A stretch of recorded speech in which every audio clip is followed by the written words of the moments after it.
what changes once the company is majority owned by an employee ownership trust, EOT? The sellers will no longer be majority shareholders. It is usual that they retain the right to remain as directors and as trustees until any consideration is fully repaid. In most cases, the former owners become employees of the business for at least a transition period. This involvement is often welcomed by both employees and customers. This brings us to the topic of leadership succession.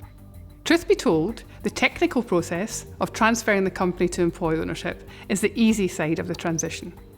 As many business owners take this route as part of their succession plan, then leadership succession must be addressed. If there is no one to take over the helm, the former owners are unlikely to achieve their desired exit. It is useful to put a plan in place early on and identify if there are leadership skills within the business that require some training and development, or whether there will be an external hire. What about employees now they're owners of the company? Well, the answer is that on a day-to-day level, there's not a lot of change.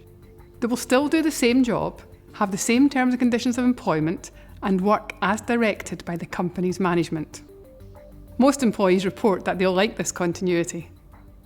What the employee will have is a louder voice in the organisation and control over their future. The trustees are duty-bound to ensure that the interests of the employees are core to the direction of the company, and it's often the case that the employees have a say in whether the company is to sell in future or relocate. And let's not forget about the tax-free bonus. When the company is doing well, the EOT legislation allows the company to pay a bonus to employees. £3,600 of that bonus can be paid free of income tax. There are strict rules on how this bonus can be distributed. It must be shared amongst all eligible employees, allocated according to length of service, hours worked, proportionate to salary, or equally. These elements can be combined as long as any distribution is on the same terms for everyone. It will be the company's board who decide if there is sufficient surplus cash to allow the payment of the bonus, and it is for the directors to decide how it will be distributed. Many employee-owned companies include the trustees in that discussion. The key difference following the transaction completing is that the EOT has control of the company. That doesn't mean the trustees run the company. The directors of the company are responsible for that. The trustees are there to ensure that the company is run well, in line with the requirements of the trust deed, and making sure that employee interests are well looked after. The trustees will usually meet 2 or 3 times each year, taking reports from the board on the company's performance and plans. There may be reserved matters that require trustee approval. For example, capital expenditure over a certain amount, acquisition of another business, a large loan, or investment might require the board to present a business case to the trustees. The aim of this is not to fetter the board in any way.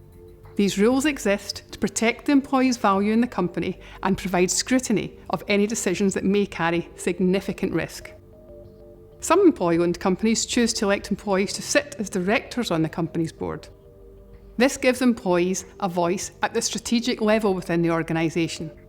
It is important that all employee owners, particularly those who hold these elected roles, are fully supported in their positions and given the appropriate training to allow them to discharge their duties. This may be around governance matters, interpreting financial data, as well as softer skills such as running meetings and effective communication. Once the EOT is in place, the issue of succession is resolved for the long term. The EOT will not get sick, want to retire, or decide to start a new life on the other side of the world. The EOT provides a sound platform from which to plan long term for a successful future. And when everyone has a stake in that success, it's easy to see why employee-owned businesses perform so well.